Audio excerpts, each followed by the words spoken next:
최근에 제가 그런 거 있어요. BDSM 하지 마. 눈치가 좀 더럽게 없고 다짜고짜 목을 조르는 거야. 세 줄 요약으로 딱. 해줄 요약?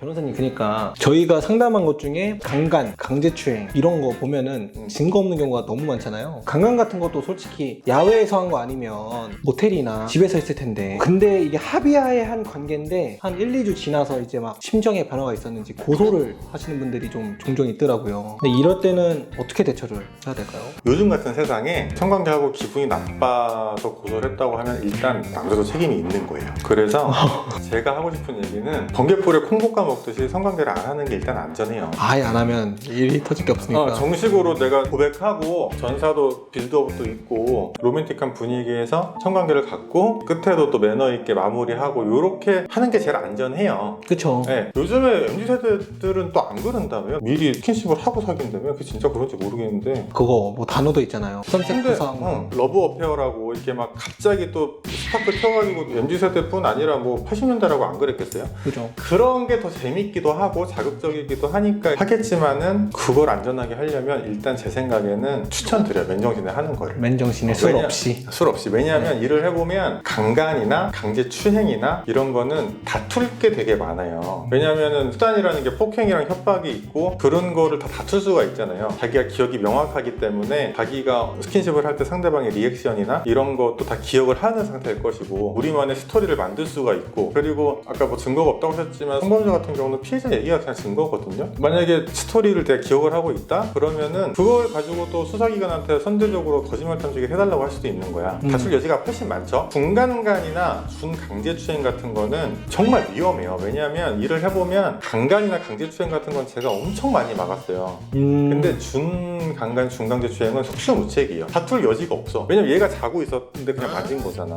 그럼 아무리 술 먹는 과정에서 분위기가 좋았다고 해도 갈 때까지 나 만지는 걸 동의했다고 볼 수는 없는 거란 말이에요.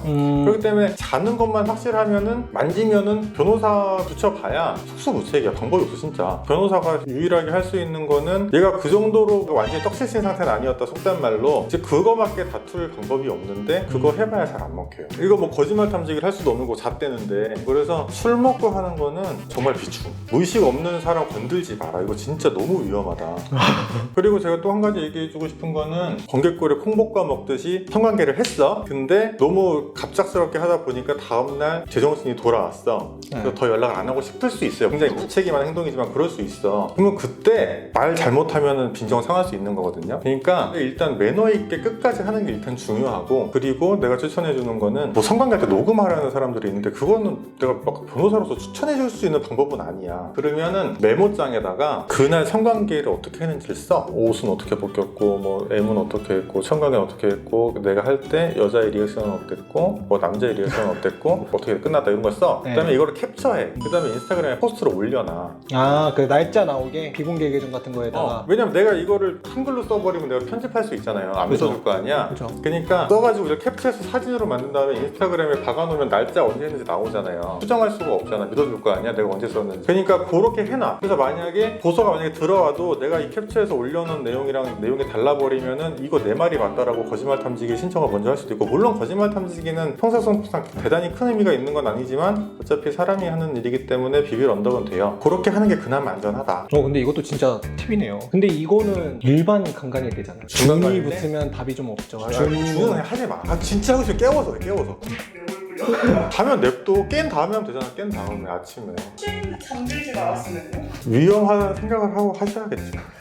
위험 리스크는 커요. 근데 사실 이제 그런 게 있어요. 제가 일을 해보면 보통 어떤 분들이 많이 문제가 되냐면, 눈치가 좀 더럽게 없고 좀 그런 분들이 많아요. 일단 더듬이를 세워야 될 거 아니야. 이 사람이 나한테 어느 정도 관심이 있는지 없는지를 봐야 될 거 아니야. 근데 그걸 대충 봐. 뭐 자기 말만 잘 들어줘도 자기 좋아하는 줄 알고, 조금만 웃어줘도 자기 좋아하는 줄 알아. 그런 걸 보라는 게 아니고, 여자분들이 정말 어떤 이성을 마음에 들어 할 때는 보는 눈빛이 달라요. 남자도 마찬가지일 거고. 그쵸. 그래서 그런 걸 걸 보라고 얘기 잘 들어준다고 착각하지 말고 그런 걸 좀 느낀 다음에 해도 되겠다 안 하겠다 이걸 어느 정도 계산을 때리고 질러야 되는데 그냥 해버리면은 아침에 일어나면 기분 나쁘죠. 그러면은 신고할 수도 있는 거고 아 어려워. 그때부터는 이제 책임이 있는 거다 이렇게 보는 거죠.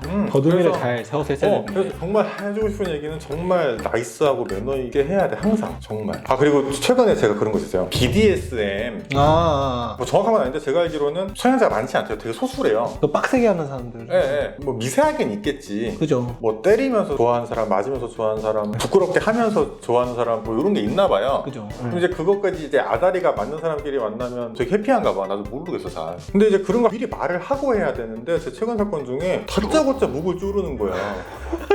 목 조르는 걸 좋아한다고 얘기를 했다고. 그러면 뭐 나중에 뭐 기회가 되면 내가 뭐 자연스럽게 해도 되겠냐 뭐 이런 얘기를 하고 해야 될 거 아니야. 근데 다짜고짜 목을 졸라버리면 간간히 그냥 빼봐. 그러니까 그런 것도 좀 눈치껏 상황 봐가면서 제발 제일 중요한 것 같아요. 근데 진짜로 항상 매너 있게 나이스하게 돼야 돼. 가슴 깊은 곳에서는 약간 영악해야 된다. 미리 캐치. 어디 건물 들어갈 때 비상구 찾는 것처럼 계산을 해놔야지 맹탕으로 항상 뭐 매너 있고 나이스 한다고 될 건 아니야. 그래서 진심으로 나이스 하되 마음속 깊은 곳에는 좀 영악할 필요가 있어요. 그러면은 이걸 세 줄 요약으로 딱 하면 해줄 요약? 술 마신 사람 건들지 말고 눈치 챙기고 알아서 조심하자. 20대 화이팅.